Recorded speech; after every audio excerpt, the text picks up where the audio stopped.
familiar faces? Okay. I have one request. If people could put on their cameras, unless there's some real reason that they can't. It's disconcerting to give shear to black boxes with names in them. So if you could please, thank you very much. Okay. And this way I get to see some more familiar faces as well. Okay. Okay, hello. Okay, so let's begin. I just want to share some thoughts with you. Actually, since there's some new faces, I'll introduce myself. Okay, my name is Herzl Hefter. When the Baka Beit Midrash started, I was giving shiur every week for a number of years. So this is my sort of first home in Yerushalayim in terms of teaching in recent years. I founded a Beit Midrash Har'el, which is a Beit Midrash for men and women, where we study for smicha together, and together with Rabbi Professor Daniel Sperber, we sign in the smichas, and we until this date have given smicha to 24 people, men and women. So that's what I'm doing full time, which is why, unfortunately, I had to stop giving a shiur on Thursday mornings. But Betzalel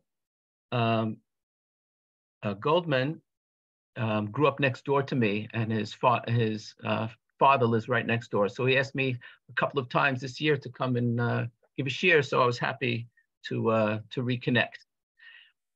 Okay, so what I would like to discuss is in Parshat Toldot. So we have, of course, the story of Yitzchak and Yaakov and Esav, in a sense the difficult handling of Yitzchak, how Yitzchak handled his children, and of course how that played out affects in a very dramatic way the rest of the story of Sefer Bereshit, and it overflows, of course, into the rest of Tanakh.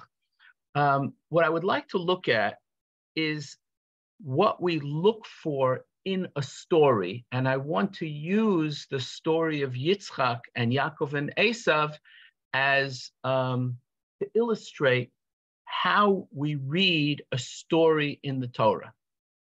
Okay, so what I'm going to talk about today has significance beyond understanding, giving a certain understanding of Yitzchak and his relationship to his children, but rather is designed to help you think of a new way of interpreting the Torah, a new way of looking at a story. Okay, that's going to take from all of us a certain type of like intellectual and even emotional flexibility, because everyone is we've been hearing these stories about Yitzchak and how Yitzchak loved Esav and how Yaakov disguised himself.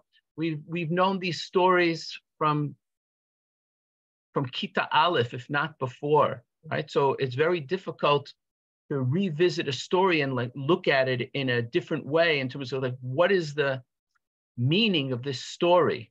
And what I'm going to spend a little time talking about that is when Rashi opens up his Perush al HaTorah, I think it's the first Rashi al HaTorah, if I'm not mistaken. Amar Rabbi Yitzchak, right? This is not on the sources that I sent you, right? But Amar Rabbi Yitzchak, why doesn't the Torah start? I don't remember the exact language, but why doesn't the Torah start with HaChodesh Hazeh Lachem Rosh Chodashim? Rather, the Torah starts with Bereshit bara Elokim et hashamayim v'et haaretz, right? So what is that question? The question really is, what type of book is the Torah? Right? Whenever you open up a book, it doesn't matter what book it is, you have to have a context of like, what type of book is it? And that generates what my expectations are, how I read it.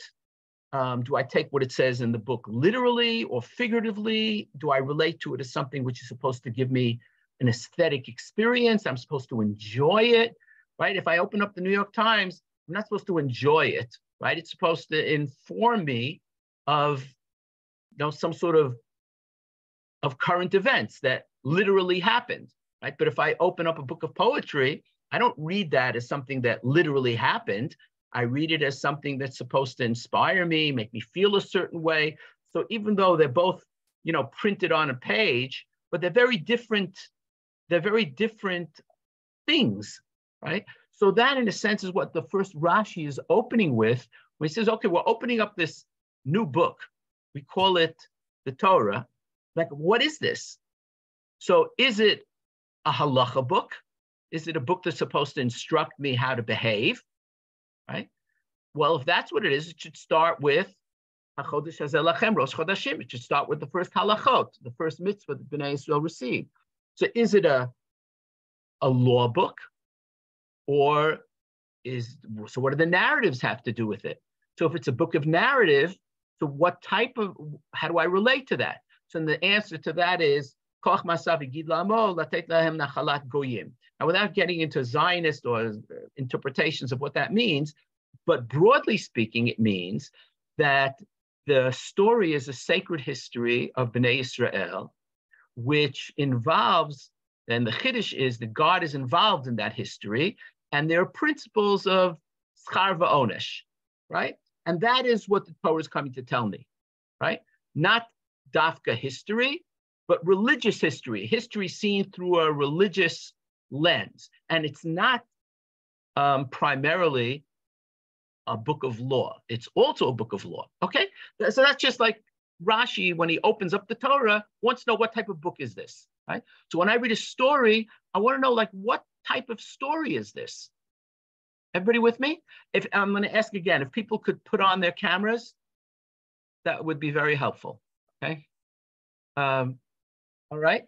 So how do we relate? Thank you. So how do we relate to the story? So broadly speaking, we can look at stories in the Torah. We can say that they're historical, or we can relate to them in a literary way. It's not that necessarily they're not historical. I don't want to get into that question, but the question is, how do I relate to the story? If I say I relate to it literally, in a literary way, I'm saying that the point of the story is not whether it happened or not, right? That's not the point of the story. The point of the story, there's certain experiences or certain lessons that I have to learn from the story. And maybe the story is supposed to sensitize me to certain things, right? So that's relating to it as so to speak, as literature, sacred literature, right? But literature, okay? And the third way, which I want to explore, is to relate to it symbolically. And that's the thing that I think most people are not used to looking at the Torah this way, but in Hassidic thought, that's how they read the Torah, and that's what I want to explore. Okay? Everybody with me until now? Yes? Any questions? Because this might be some new ideas for some people. Any questions? You can unmute yourself so you have a question. No? This is all understood? Does everybody hear me? Yeah? Okay. All right. Fine. All right, so let's begin. The first source, I'll read it in Hebrew and I'll translate it. And if there's something that maybe I didn't translate and people need to know what a word means or a sentence means, so please let me know. Okay? Can you share your screen, please?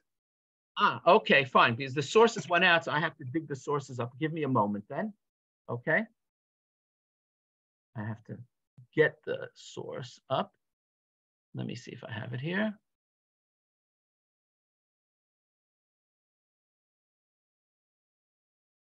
Hold on. Oh, yes, we have it here. Okay, one moment. Good, good, good.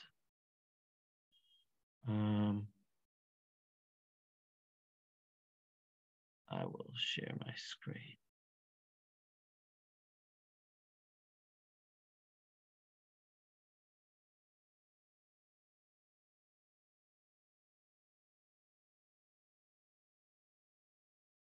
It's always the last one.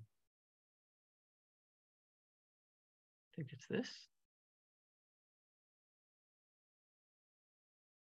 No, that's not it. Sorry. One moment. I apologize for the delay.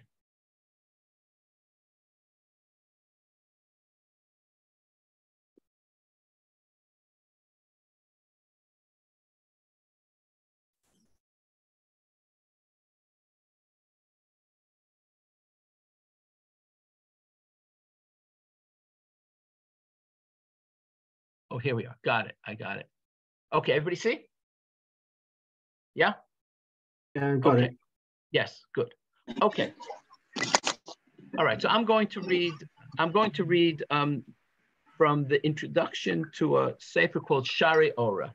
Shari Ora is a very early Kabbalistic work written by Rav Yosef Jikatilia from in Spain. He lived around the same time as the Rambans that we're talking about the beginning of the 14th century. He wrote a very important Kabbalistic work called Shari Ora, which is sort of a, it's sort of like it's an encyclopedia of Kabbalistic concepts. Okay, here I have it.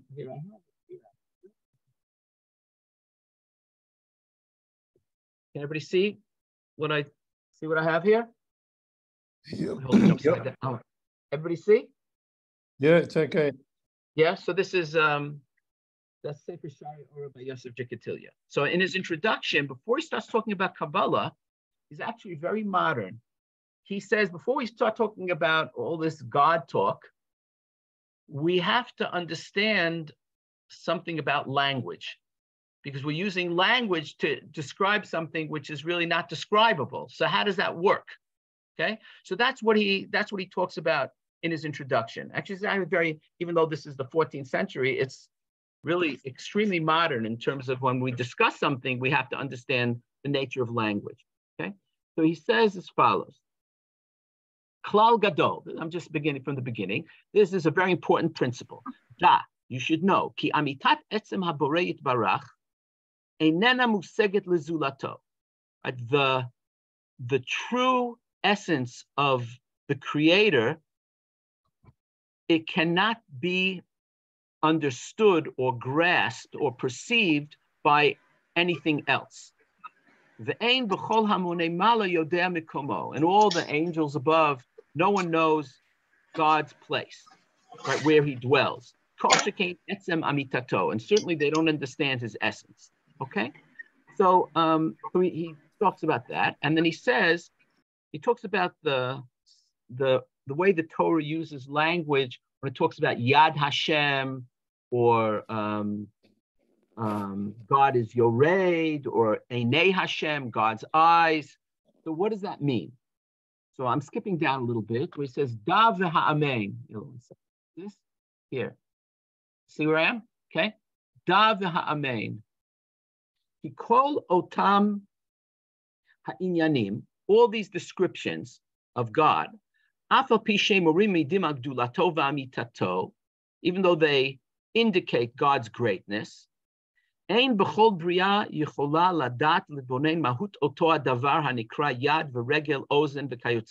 no one could really understand what it means when it says the hand of God, the foot of God, the ear of God, and so forth.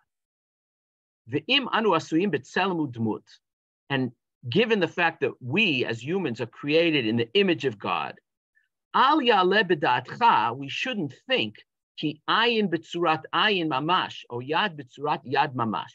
You shouldn't think when the Torah says Einei Hashem that it means that it has the structure or the form of a physical eye, right, or a physical hand, right? Aval hu inyanim pnimiyim upnimiyim lepnimiyim ba'amitat mitziyut Hashem yitbarach. But they are true nonetheless in a hidden way. Okay. Now this may seem ambiguous, right? But let's see what he does with this, right? Asher. So okay, I'm skipping a little bit again. V'da v'havein. I skipped a little bit down here. See where I am now? Everybody see? Yeah? Okay.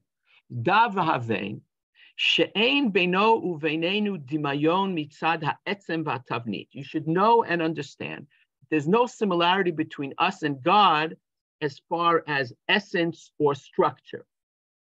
Ela kavanat surot ha'evarim shebanu heim asuyim b'dimyon simanim. So when we say we're created in the image of God, so our limbs, right, are similar to b'dimayon simanim. They are signs. Okay, let's see. He's going to give an example which will be very helpful. Inyanim stumim elyonim she'ein adat yichola ledatam ela kedimyon zikaron. Not something we can know directly, but we can know it only through similarity and some sort of memory or some sort of pointing. You could say pointing to some sort of reality that you can't get it exactly. That you can't perceive it exactly. He's going to give an example because this is very. I think that this is very theoretical right now, right? Very just conceptual. Now he's going to bring it down. K'moshe kotev, and this is a brilliant example. K'moshe kotev Reuven ben Yaakov. Like when you write someone's name, right? Reuven ben Yaakov. So in what sense is like if your name is Reuven ben Yaakov, so in what sense are you Reuven ben Yaakov? Let's see what that means. Sharei ein elu ha'otiyot ve'ein zo hatzura atzma shel Reuven ben Yaakov tzurato v'tavnito u'mahuto. In what sense is this person Reuven ben Yaakov? He doesn't look like a Reish Ayin and a Vav, right? And he doesn't sound like the word, like the sounds Reuven. So in what sense is this person Reuven? He doesn't look like the letters, and he doesn't sound like the sounds that they point towards. So in what sense is he Reuven ben Yaakov, right? Ein elu otiyot ve'ein zo hatzura atzma shel Reuven tzurato v'tavnito mahuto. They're not him. Ela zikaron, but rather, I'm going to translate the word zikaron here. It is a symbol. Okay. Shezeh Reuven ben Yaakov hakatuv.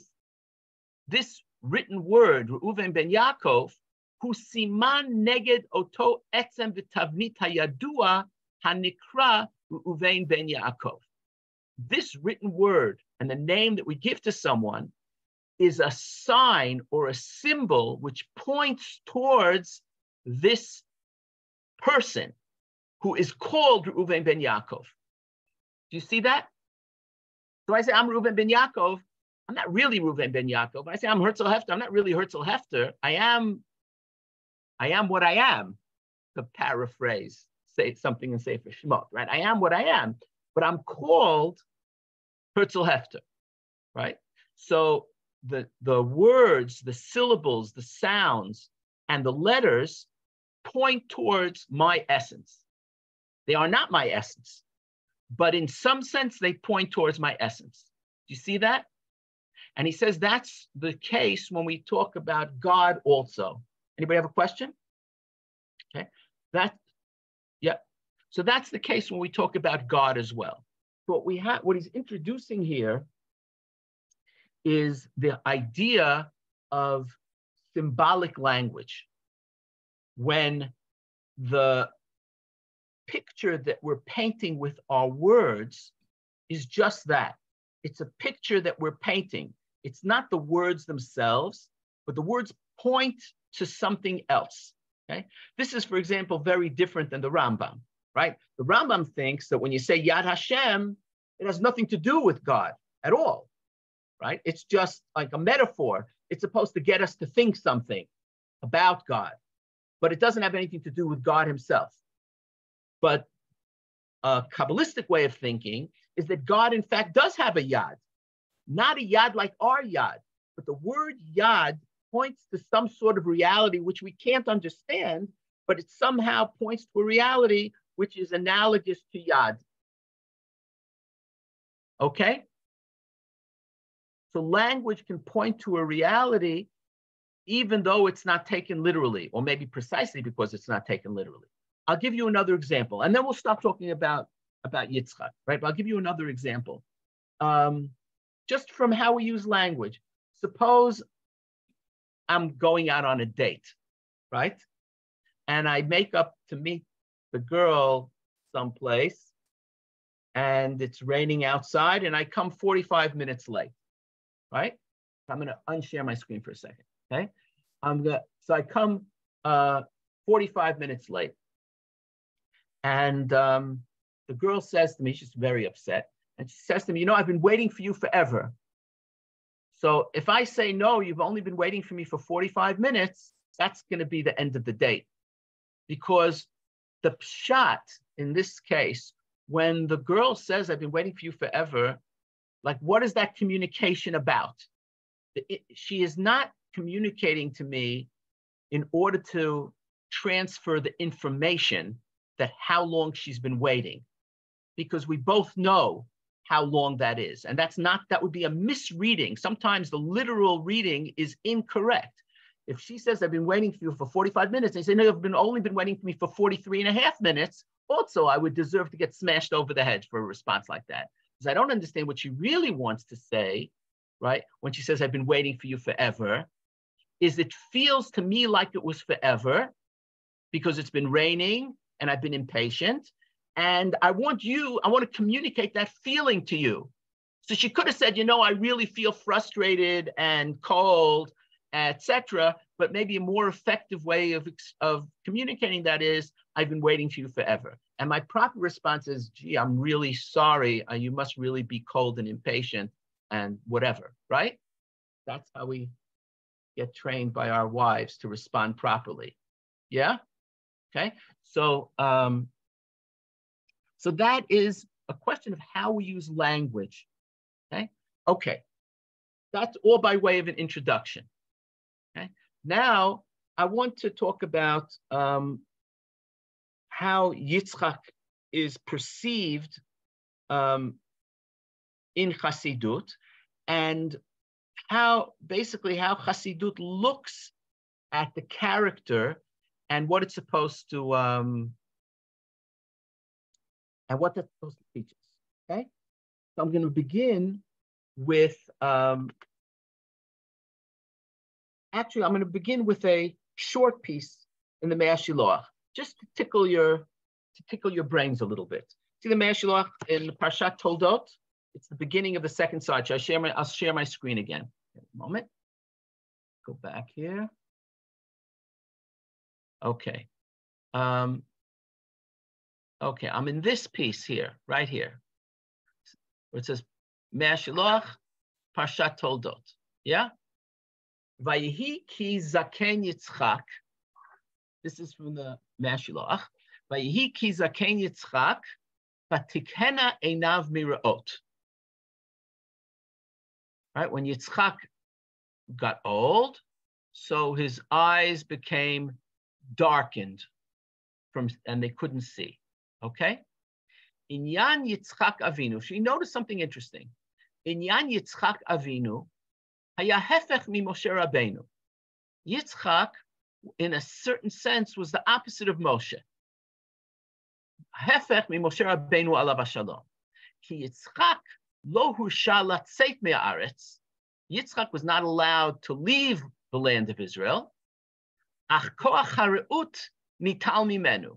But the faculty of sight was taken from him.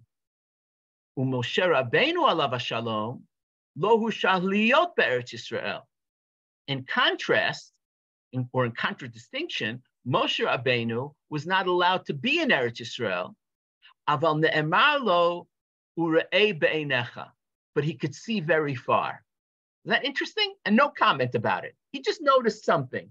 So that's up to us to figure out what is that about, right? So what is that about? Yitzchak was limited. He couldn't leave Eretz Yisrael, right? But he couldn't see. So he was in Eretz Yisrael, but he couldn't see. And Moshe was not allowed into Eretz Yisrael, and he could see far. So what does this tell us? What is it, right? So we can hopefully speculate intelligently, about what the Mashiach might have been pointing to when he said this. Okay, I think, first of all, I'll take 2 minutes. Does anybody have any ideas about this? You can unmute yourself if you have some sort of idea, like what that might mean, that Moshe and Yitzchak are the exact opposites. Before I tell you what I think. No, nobody has an idea? Somebody must have an idea. Yeah, Paul, hi. Hi. Maybe that although they have different physical disabilities, okay, they both have messages which are important to Am Yisrael. One, Moshe was the Moshe Rabbeinu, and one was the Avot. So that's two different approaches and two different times, historically, and also I think that they're trying to say that you have to look at the messages and not their outward features. That's what I would say. But so I hear you. In other words, you're saying that somehow these aspects of their biographies, so to speak, are important because they indicate maybe different messages, yeah, right? But so I think your approach is, I agree with your approach. The question is, so what's the significance of like leaving Eretz Yisrael, not being allowed into Eretz Yisrael, or not leaving Eretz Yisrael, and seeing or not seeing? Can anybody has an idea, a more like applying basically what Paul is saying? Yeah, Jack, hi. Or if you live in Eretz Yisrael, you don't necessarily need all of your faculties. Is that a political statement? No, Yeah, no, that's to get elected. Okay. Yeah, sorry, I couldn't hold myself back. Say again. Right. No, but maybe Israel is so complete that maybe the fact that Yitzchak never left, he didn't have to rely on all his senses, including sight. And while Moshe lived outside the country, he needed all of his assistance he could get. Okay. So you said, I hear that. That's an interesting possibility. That somehow being in Eretz Yisrael compensates for not seeing, right? Correct. Right? Okay, so then there's some other type of seeing that you're pointing towards, like an internal seeing that is helped out by like being in Eretz Yisrael somehow. Okay, all right, one more, if anybody else has any ideas. Laurie. Yeah, hi. Hi. Hello, it's nice to see you. Maybe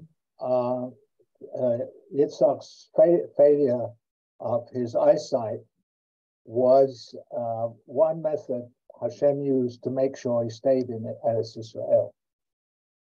He wasn't able to leave. Okay. So that doesn't explain Moshe, right? So it says, right? Right. Well, Moshe, first of all, because of the Meraglim or the Selah, Hashem decided, for those reasons, perhaps others, that he wasn't going to go into Israel, but he kept his eyesight for him, so he at least could see Eretz Israel, even though he couldn't go in. Whereas okay. Yitzchak was in, so he was prevented from leaving because of his failure of eyesight. Okay, so you're along the same lines as Jacques, I think, right? That if you're in Eretz Yisrael, he don't have to see because he's there, and Moshe Rabbeinu has to see because he's not inside. Okay, so I'd like to take what you're all saying and take it in a little further, and to talk about, what it means not to be able to leave Eretz Yisrael, and what it means to be able to see, right? Avram Avinu leaves Eretz Yisrael. He can leave, right? Yaakov can leave. Yitzchak can't leave, right? God tells him, stay where you are, right? So Yitzchak, in a sense, is restricted, right? Not in a sense, he's restricted in his movements right? Whereas Avraham is, he moves around the whole world, right? He comes from Ur Kasdim and he goes to Haran, and then he goes to Eretz Canaan, and then he goes to Mitzrayim. Like he's a Middle Eastern tourist, right? He's been in every place there is to be in the Middle East, right? He starts off in the Persian Gulf, he winds up in Egypt, right? And then he goes back to Eretz Canaan. And Yitzchak is like only, and the same goes for Yaakov, right? Yaakov is in Haran and Yaakov is in Mitzrayim, right? So Yitzchak is restricted and he can't see. He's also restricted in his vision, right? He can't see. So he's very inside himself and he is where he is and he doesn't venture out. There's a certain type of personality that you could say stays within, like you have homebodies, right? You have people who stay within their Dalet Amot, so it could be very intense. This is why I agree with you, Jacques, that there's something intense about being in Eretz Yisrael, but I think sometimes it's hard to be intense if you see too much, if you understand too much. Like if you see like the broad perspective, it's very hard to be, let's say, like really open-minded and to see a lot of things and to remain very intense. That's a challenge. So Yitzchak stays in Eretz Yisrael, but his Haran, and so that's very intense spiritually. We'll talk about that in a second. But his vision, precisely because he's so intense, he doesn't see anything outside of Eretz Yisrael. Right? Whereas Moshe is the opposite. Moshe can see very far. What does that mean to see very far?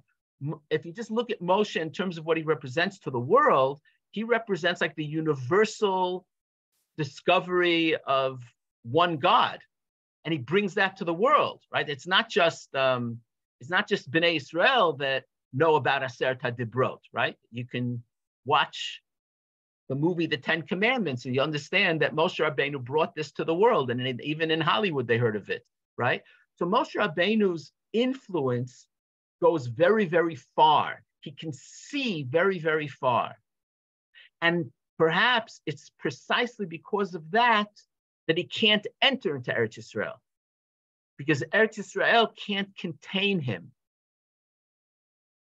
Okay, so that's the two sides of Yitzchak. Is very intense, but he's very narrow. And Moshe Rabbeinu, because he's so universalistic, he can't be in Eretz Yisrael. Okay, now with that, that's what I think the Mei HaShiloach is pointing towards. Okay, now let's take a look. I'm going to share my screen again. We'll go back to this. Here we are. Okay, now let's go to Reb Tzadok HaKomi Lublin. Okay, Reb Tzadok HaKomi Lublin was the main Talmud of the Mei HaShiloach, and he compares Avraham to Yitzchak, right? And we're of course interested in Yitzchak, but you need to compare it to Avram to understand it. So this is on Lech Lecha, okay? Hainu, what are you talking about Lech Lecha? Hainu, everybody see? Yeah? Hainu, ki Avraham Avinu, haya midato chesed. Avraham Avinu's attribute is chesed. Now here we already see how he looks at the person Avraham Avinu. And this goes back to what we said in the Shari Ora. When he says Avraham Avinu is chesed, chesed is a divine attribute. It's the quality of, you could say, unconditional love, giving without any cheshbon. Now, we say that about God. God loves the world and he gives, right? But when we talk about God that way, we're talking about chesed, right? That's one of the ways we describe God. So when he talks about Avram Avinu, he's looking at Avram Avinu, at the story of Avram Avinu in the Torah, as pointing towards, as a symbol, pointing towards a certain aspect of God. So in a sense, I could say, if you want to understand God's unconditional love for the world, the best way that you can understand that is not contemplating God, because you can't understand God, is contemplating the story of Avram Avinu in the Torah, and you will, through that, understand something about unconditional love that God has for the world. Okay, that's what he means when he says Avram Avinu is chesed. He's relating to Avram Avinu as a symbol of a certain aspect of God. Does everybody understand what I'm saying? That's why I brought you the whole thing in the Shari Ora, so you could understand what I mean when I say that. Yeah? Does anybody have any questions about that? I'm going to unshare my screen again so that I can see you. Anybody have any questions about that before we go further? This is a major move. And it's not only that, this is not only Hasidus. This is in the Ramban al Torah. This is early already. Okay? So it's a very important idea. Anybody have any questions about this? Any comments? No? This goes over easy? Okay. Let's go back to the, okay. So he says, Ki Avram Avinu Ayami Dato Chesed. And what is that? Shehu inyan hitpashtut. That it's expansiveness, right? When you're in love, like you would just want to give, right? Vishtadel, and it's love of God in this case, and it's love of human beings. Vishtadel lefarsein kvod Elohuto yitbarach v'hitpashtut rav b'chol ha'olam. And his mission, right, was to teach the glory of God to the whole world, right? And actually, and this is very interesting. And this pertains even till today, right? We talk about the children of Abraham, right? Who are the children of Abraham? It's beyond the Jews when we talk about the Abraham Accords, right? So because we say that in some sense, the Arabs are also children of Avram Avinu. And the Christians are also children of Avram Avinu, right? So this is Avram. Avram comes from a place of universalism, of love for everyone. So then Lech Lecha for him is hard, because whereas before he's at like the center of civilization, if you talk about Ur Kasdim, the center of civilization, and he has to go off to this like little province at the edge of the Mediterranean where nobody is going to hear of him, right? Where there it's all about establishing his own little tribe, right? And that's why it's in Isayon, because it goes against his nature. His nature is to love everyone and to bring God to everyone. And God says, no, you got to focus. You have to hold yourself back, right? You have to do a bris milah, which makes you different than everyone else, right? And you have to focus on yourself, your family, your tribe, okay? So I'm going to read that now. And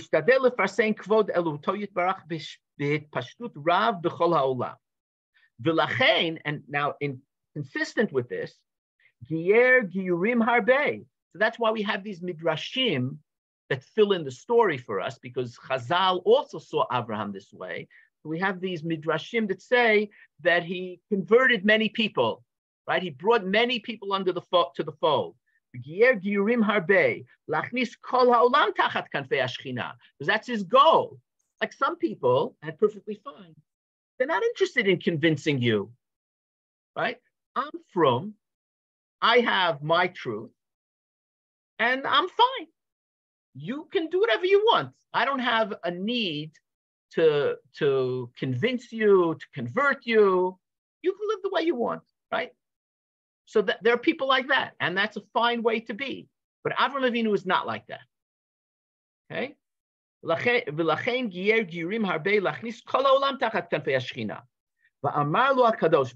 God says to him, Lech Lecha. This is the meaning of Lech Lecha. Me'oto ha'itpashtut shebein ha'umot. Leave. This is not just a question of a physical journey, right? That also has to do with how we read the story. The story is not about a physical journey. The exterior of the story, the pshat in the story, is that you have this person that God tells go from this place to that place. That's not really the journey. The journey is an internal journey where he has to change his attitude and to the way he relates to the world. So God is saying you have to depart from your way of thinking. That's what the Lech Lecha means. Okay? Leave the your hitpashtut shebein ha'umot is not just your bein ha'umot in Ur Kasdim. In your mind, you have to leave where you are. Ki be'emet, and why is this necessary? Because as praiseworthy and as inspiring as Avram Avinu's attitude is, loving the world, the drawback is that it's not sustainable. It doesn't last, right? You can't, when you have unconditional love, where there's no asking of any responsibility in return, and it's totally non-discriminatory. In a sense, if I love everyone, I love no one. You see the problem? We know someone that adopted a child from the Ukraine like 15, 20 years ago already, right? And the child was a little older when they were adopted. They were like 2 years old. They were in an orphanage for 2 years. And the child was very affectionate towards the adopted parents, but was just as affectionate towards anyone else that came into the house. Because the child learned to be affectionate because didn't have a strong image of parents, right? Because the child was in an orphanage. So the child was friendly to everyone. And it was really disturbing, right? It's okay if you have a friendly kid, but you like the plumber comes to the house and your kid is friendly to them and they're just like that and they behave the same way towards you. There's something wrong, right? So in other words, love can't be non-discriminatory. And Avram Avinu's love is so overflowing that it's non-discriminatory. He loves everyone, right? He be'emet, now look at the problem here. He be'emet, kol hagerim shegiyer, let me just see this in the, let's see here. Here, I'm over here in the, ki be'emet, kol hagerim shegiyer chazru l'suram achar ptirato. All the converts that he brought in, after he died, they left. In other words, it wasn't sustainable. Why did they join? Because Avram Avinu was this loving parent, right? You loved to be with Avram because he loved you. But when he died, they left, right? So in other words, the chesed, when it's pure chesed, is not sustainable, right? Yeah, everybody with me? Okay. Ki be'emet kol hagerim shegiyer chazru l'suram achar ptirato, kamo she'amru. V'hainu, as it says in the Midrash, v'hainu hagerim shegiyer be'eretz Charan, kamo she'ne'emar et hanefesh asher asu b'Charan, kamo she'amru b'Bereshit Rabbah. Right, but by the time they got to Eretz Yisrael, there was nobody there anymore. Right, the nefesh asher asu b'Charan, but they stayed in Charan. Right, so that's Chazal. Okay? So there's something that chesed needs. Chesed needs to be reined in. You see that? In order to persevere. In other words, I can have love, but I have to love my family more, right? And the love in the family, there are boundaries.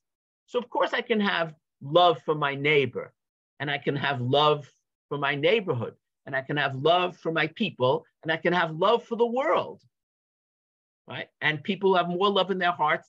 That's really beautiful, be'emet, right?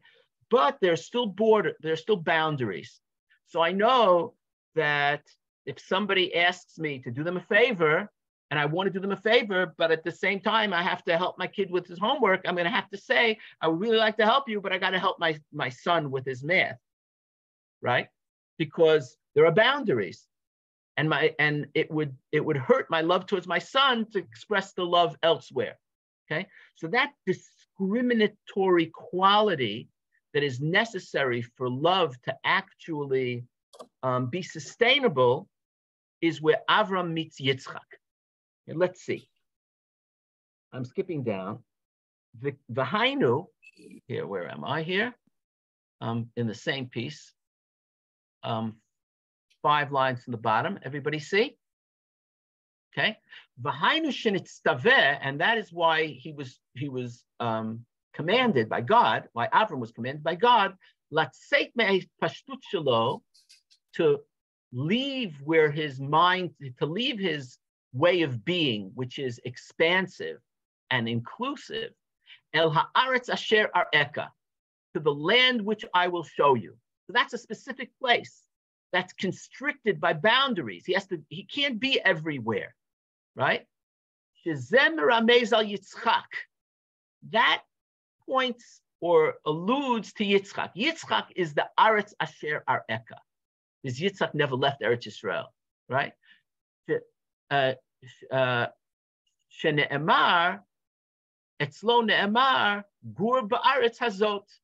Live in this land, right? Yitzchak doesn't leave the land. Because Yitzchak has boundaries. Yitzchak is all about boundaries, as opposed to Avram. So what God is telling Avram is you have to adopt some of the qualities of Yitzchak in order to persevere in the world. And you can put it this way, in order that the love should actually be able to be in the world, it has to have boundaries. If the love doesn't have boundaries, then it can't exist in the world. Then it just doesn't happen. Okay? Now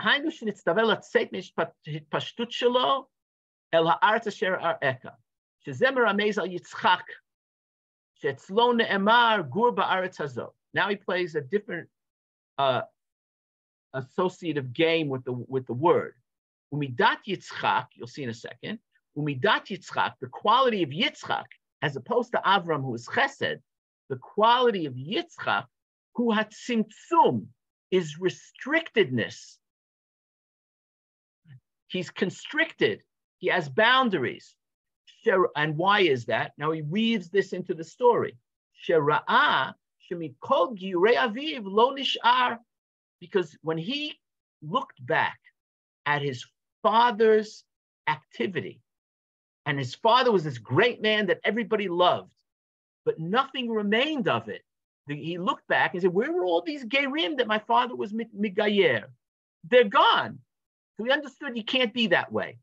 So Yitzchak, this is also psychologically instructive, right? Yitzchak is reacting to his father. His father is one way, Yitzchak is going to the other extreme, right? And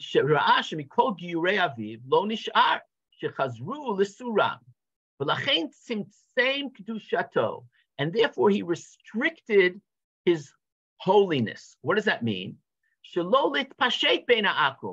So he shouldn't go, he wasn't interested. He understood that he couldn't influence the whole world. And that's why he didn't leave Eretz Yisrael. He has to strengthen himself within his boundaries, right? And in a sense, withhold his gaze, not to look far and to have ambitions to change the world. Right? That's the person with the gaze who looks afar and sees far into the future and beyond the boundaries that exist today. No, he's all about the boundaries, because he understood that when you look too far, there's nothing which remains. Okay, you understand this is a fundamental tension, right? On the one hand, we all want to be universalistic. I think we want the world. We have concerns about the entire world. We care about the planet. Right? But on the other hand, we also have to care about ourselves. So this is it's a tension that exists. It expresses itself probably in any individual, and it's certainly a major issue that the state of Israel is dealing with today. Again, it's politics, right? To what extent am I going to be particular, and to what extent do I want to be universal? So this is this tension between Avram and Yitzchak, right? There's no right or wrong. There's balancing this tension, right? So lo litpashek ben ha'akum v'lachein lo katuv b'Yitzchak shegiyer giyurim. That's why Chazal never said by Yitzchak, and the Torah never says she'asa nefesh. right? Yes, that wasn't Yitzchak. Rak beremez shiramzu chazal, right? But maybe a little bit, he was Migayer, some Gerim. The Eretz Migurei Aviv, all right, when it says Migurei Aviv, Migiyurei Aviv, from some of those who Avraham converted. Notice there was a small group to which Yitzchak committed himself, those who were really committed. Ki ma'at haya gerim shegiyer, because he wasn't Megayer many. Shelo giyer rak yichidim, shehevin shelo yachzeru lesuram. So he only converted very few, those who were of quality that he knew that after he died, they wouldn't go back. Okay? So from here also, you actually see different, how you relate to Gerim, even this whole issue of whether you want to be Machmir by Gerim or Mekil by Gerim. These issues still very much alive today. That's really important to realize. It has to do with how I relate to the world. And in a certain sense, let's step back.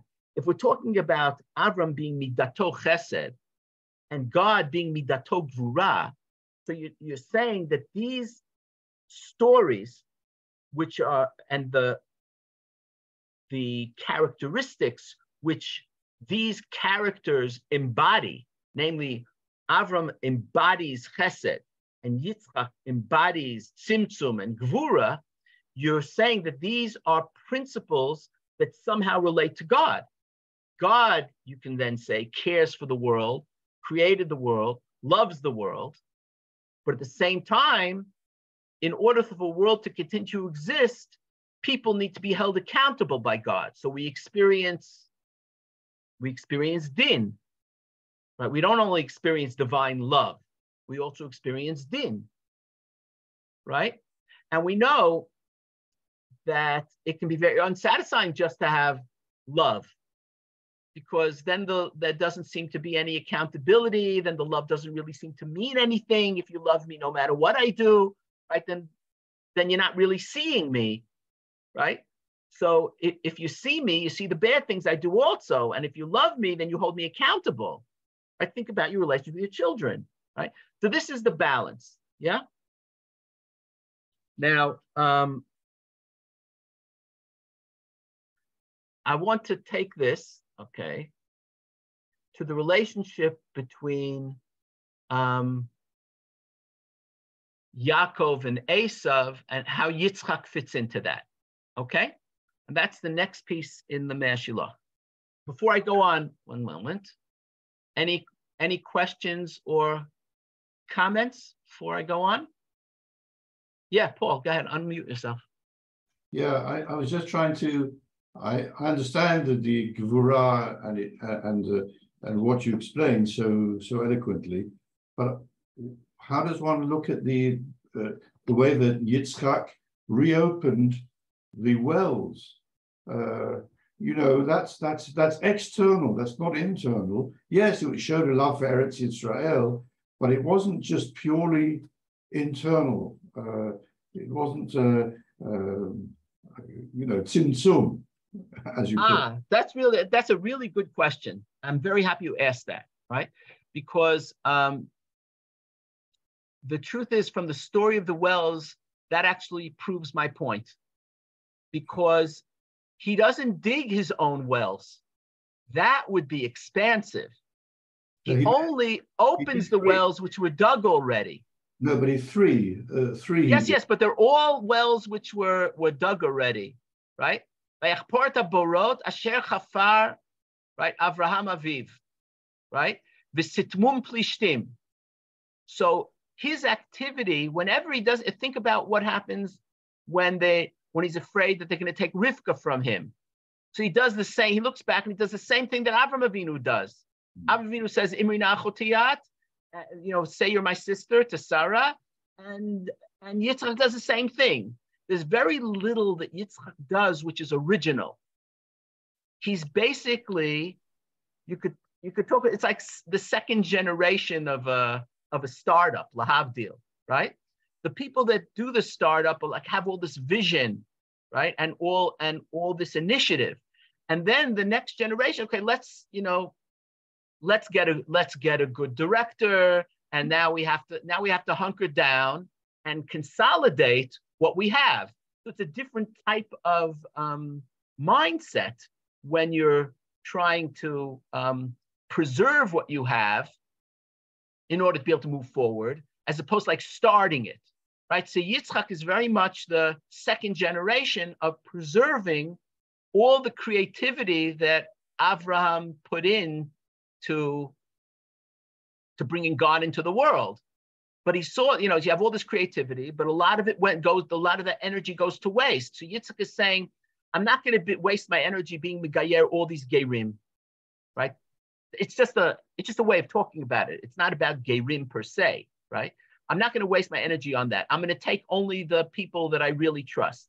And I'm not going to go out of Eretz Yisrael and try to convince more people and to venture out into the world. I'm going to stay where I am, and I'm going to consolidate. So that's the midah of Yitzchak. Rav Hefter. Yes, what's that? Who's Mike speaking? Steiner. Mike Oh, Steiner. hi. Yeah. Okay. And what about the last well, the very last well? That sounds expansive, Rehovot.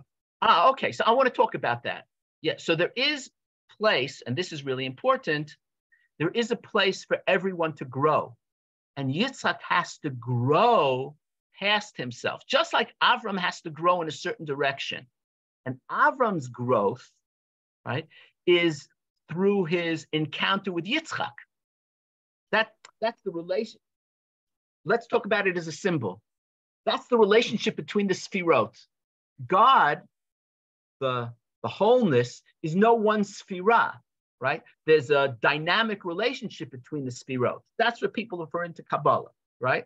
But let's talk about it in terms of the narrative, and you can see how that points to that there's a dynamic relationship between, let's call it, expansiveness and hunkering down.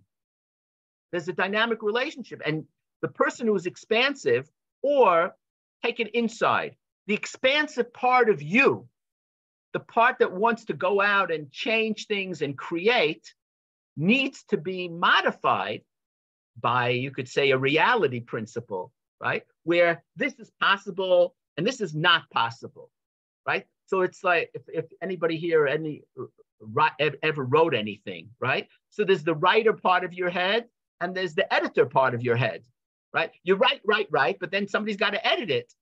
So you have to edit it, something you have to self-edit. So that's Avram and Yitzchak, you see? So Avram has to grow dafka in the direction of learning to restrain himself.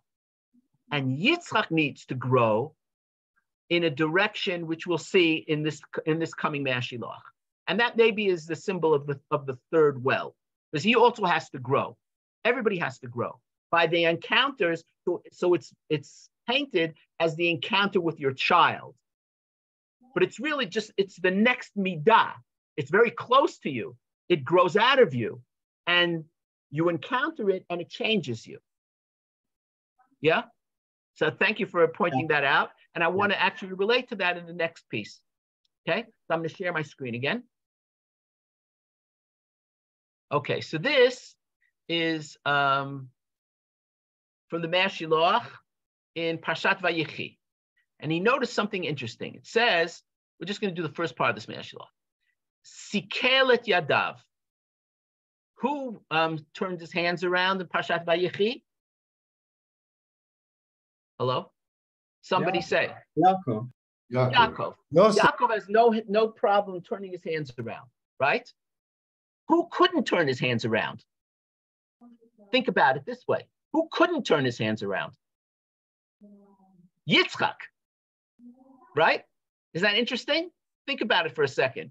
Yitzchak has Yaakov and Esav in front of him. He does not turn his hands around. Yaakov can turn his hands around, right? Yaakov, of course, is responding to Yitzchak, right? Just like Yitzchak is responding to Avram, Yaakov is responding to Yitzchak. Yaakov has this flexibility that he can see the reality and say, you know what? I'm going to switch my hands around because this is not going to work the regular way. Okay. And that's something that Yitzchak can't do. Okay. So that's, I'm just saying by way of a 2-sentence introduction. Let's see the Mashiach on this. Okay. Sikelet yadav. He switched his hands around. Yaakov switched his hands around. Lihiyot, since Yitzchak Avinu haya madregato midat hagvura. Yitzchak's attribute, Yitzchak is a symbol of divine, what would you call gvura? Strength. Strength, right? But gvura, all right, so let's see, what does gvura mean in Kabbalah besides strength? It also means strength, okay? Let's see. V'lachein ratza levarech et Esav. And that's why he wanted to give the blessing to Esav. Ki midat hagvura more al divrei Torah. The attribute or the characteristic of gvura points towards divrei Torah. How is that? It points towards the law. I'll explain in a moment. Kach shama Moshe mipi hagvura. The revelation of the Torah to Moshe is through the attribute of gvura. Do you see what he's taking the medrash, right? And we say shama Moshe mipi hagvura. We think the gvura is just the Almighty. It's a way of describing God, right? But he's looking at it as a Kabbalistic text. So mipi hagvura means it's God's attribute of strength or might, which is what gives the Torah. Because law commands authority, right? The lawgiver, right, is gvura. That's why gvura is associated with midat hadin. Midat hadin is the ability to judge and command. Okay? So commanding indicates power. It's that type of power. And that's why you have things in Chazal, like a statement like, Ezehu Gibor HaKoveshet Yitzro. Who is the mighty one who can conquer their inclinations? So the Gevura is internal, and it has to do with control, right? Giving law and enforcing the law is about control. Control also begins with self-control. And that is a restrictive attribute. You see where we're going? That's what it means when he says Yitzchak is Gvura as opposed to Avraham is Chesed. Right? Chesed is not about control. Chesed is about loving and being all over the place, right? But Yitzchak is about control and law and boundaries, because all of law is basically setting boundaries and ramifications for transgressing boundaries. I take what's not mine, I transgress the boundary, right? And there are ramifications for that. And that's because that's what law is. Okay? Yeah? So Yitzchak wants to give the bracha to Yaakov, I'm sorry, to Esav. Why? Listen. Kach shama Moshe mipi hagvura, v'lachein amar yikov hadin et tahar. And therefore, that's why Yitzchak said the attribute of law is yikov hadin et tahar. The law grinds up the mountain. In other words, let's take a simple example, right? The law doesn't care about all your extenuating circumstances, right? Suppose I'm a war hero, and I literally saved the country through my act of valor, yeah? And I'm recognized, and I have all, and I really, the country owes me a tremendous debt. And, you know, and I go ahead and I cheat on my taxes, right? It's really not nice. So the judge, if he's acting as a judge, like I can't say, but look, I saved the country. That's not relevant. You were honored for saving the country, and that's great. But you cheated on your taxes, so you have to be punished for cheating on your taxes. That's Yikov Hadin et Tahar, right? The others, we don't recognize extenuating circumstances. The din is the din. Okay? In that sense, the din is really not personal. Okay, let me just read a little further. V'lachein haya lo haya b'kocho. Therefore, it was not in the power of Yitzchak liot neged hamishpat, to go against the law. And what was the law? In a sense, he looked at the relation between Yaakov and Esav, his children, as a question of law. Who should get the bracha according to the law? Somebody answer me. Who should get the bracha according to the law? Firstborn. Right, the firstborn. So according to the mishpat, according to midat hadin, it's Esav who should get the bracha. And since Yitzchak is the embodiment of din, he can't change that. Do you see that? He can't change it because that he is the law, right? V'lo haya b'kocho lasot neged hamishpat, v'ratza levarech et Esav biyan ki haya bechor, since he was the bechor, right? Ach ki Hashem yitbarach somech yadayim tahorot. God somehow doesn't let that happen, right? All right, let's skip a little bit. V'sivev, God sort of made it happen. V'sivev hadavar ki yivarech et Yaakov below da'ato. God, behind the scenes, arranged it that Yitzchak gave Yaakov the bracha unconsciously, below dato, because he can't give him the bracha consciously, because it's against everything he is, because he is the law, and the law can't change, right? Here's an example. Who deserves the bracha according to the narrative of the Torah? Not who has it coming to him by virtue of the law, but who deserves the bracha? Who deserves the bracha? Yaakov. Yaakov. But can the law take that into consideration? No. Well, it can't be that if you have according to the halacha, right, where the bechor gets pishnayim, that one of the other kids is a nicer kid. The bechor is a nasty guy, and he's wealthy anyway, right? He doesn't need the money. And you have one kid who's really fine, and he gives all his money to tzedakah, and he helps people, and he didn't go into investment banking. He went into social work, right? So his whole life is helping people directly. Investment bankers can also help people, right? But I'm just giving as a mashal, right?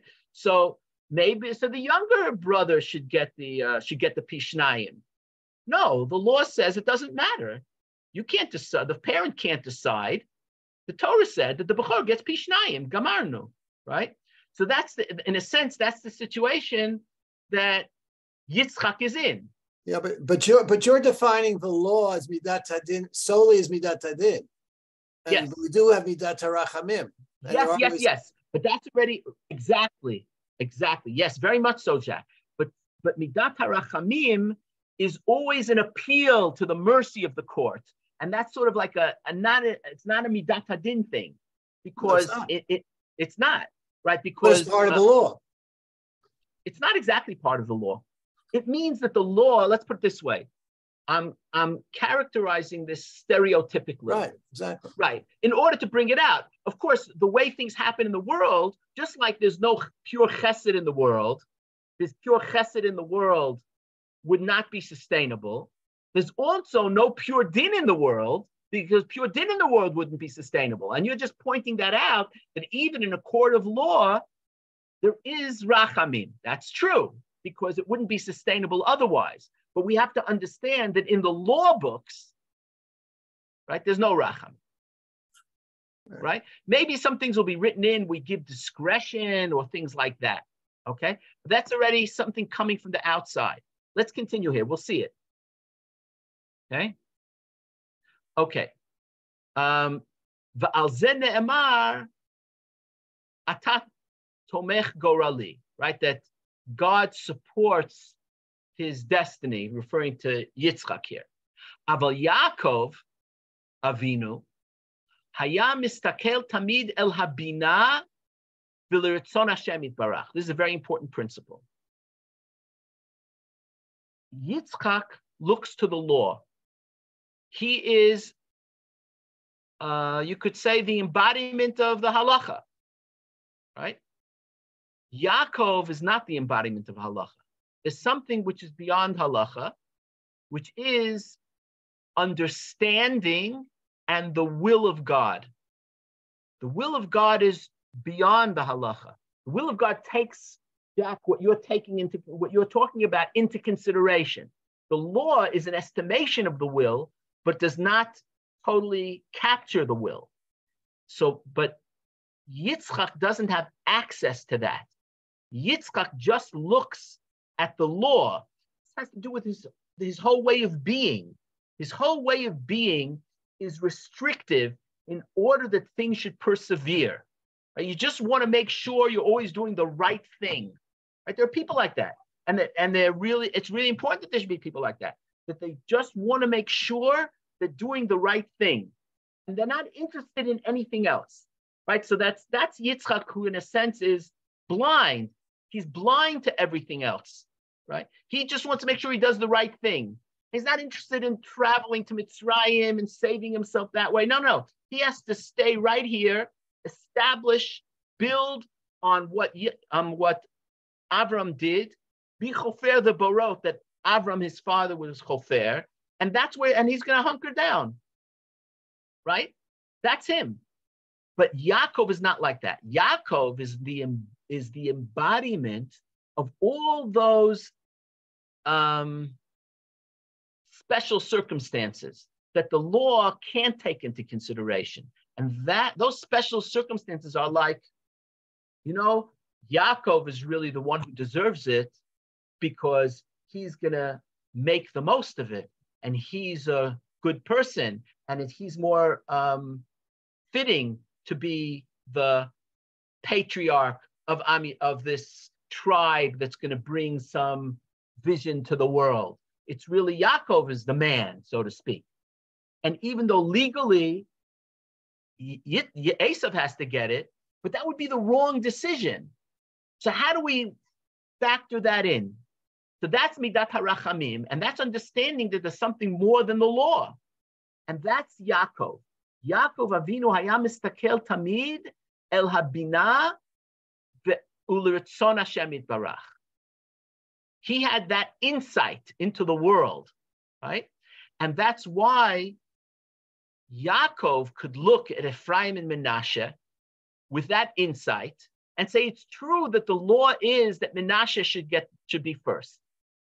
But that would be wrong, right? There's this idea in legal theory, there's justice and there's equity, right? Equity is this idea of fairness. Sometimes you could have what's called an ivut hadin, right? Where you go with the law, but the outcome is just not fair.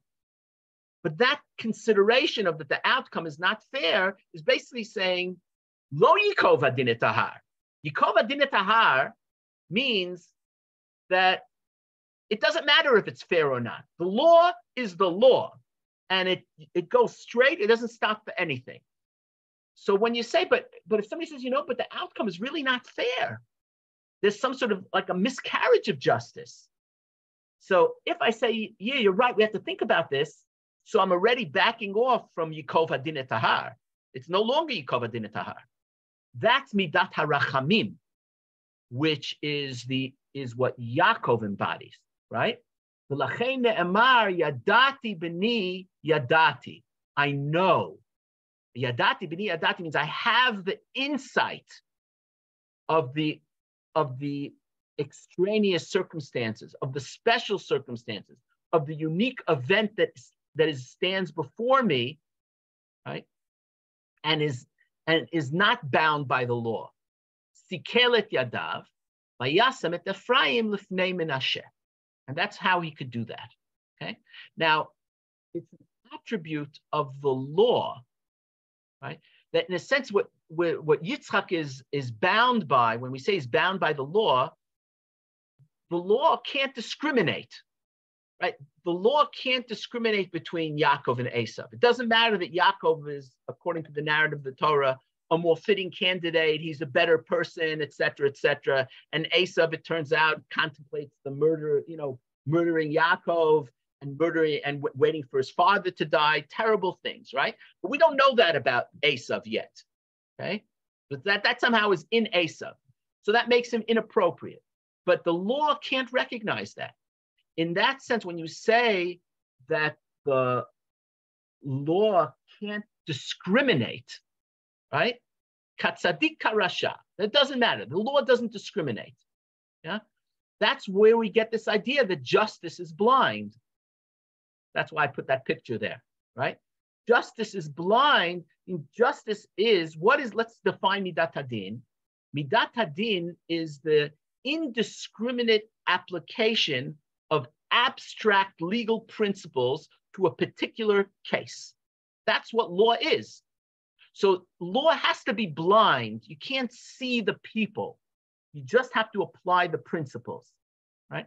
And that's why symbolically, Yitzchak is blind. That's what the blindness means. Yitzchak needs to be blind. He doesn't see Yaakov and Esav. To him, they're just two sons. And one of them legally has the right to a bracha. And he has to get the bracha, okay? So that's where Yitzchak is, and that's where he's stuck, right? Now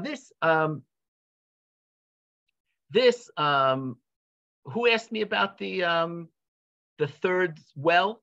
Where is he? Mike Steiner asked me about the third well. I don't know if he hears me, okay? That's me. What? Yeah, there you are. Okay, so where does Yitzchak have to grow? Yitzchak has to grow in the direction that the world can't exist only based on the law and what's right legally. That is insufficient. That's where it would go if it went to Esav. And that's why we're so much afraid of Esav on Rosh Hashanah, that Esav represents Midat Hadin, that we all deserve, nobody's perfect, and we all deserve to be obliterated because we're not perfect, right? That's Esav, that's Sarosh al Esav, that's what Esav symbolizes, that, right? But Yitzchak has to grow past that. Where does he grow past that? He can never go against his who he is, so he can never give the bracha consciously to Yaakov. But what can he do? When he sees that Yaakov got the bracha, right? So first of all, it's by Yachrad Charadag Dola Ad Ma'od. This shakes him to his core, because he understands that God did it, and that and God transgressed the law, in a sense. But when he says, Gam Baruch Yihiyeh, he's internalized that. That is Yitzchak's growth. That Yitzchak realizes the limitations of being limited. It's a paradox. That you can't always be limited. You have to give a little, right? That it can't go only according to the law. And that is what happens when he encounters Yaakov, who embodies Rachamim. So he now understands Rachamim. Ex post facto. That's the lesson that the whole story about the brachot of Yaakov and Esav is to teach Yitzchak a lesson.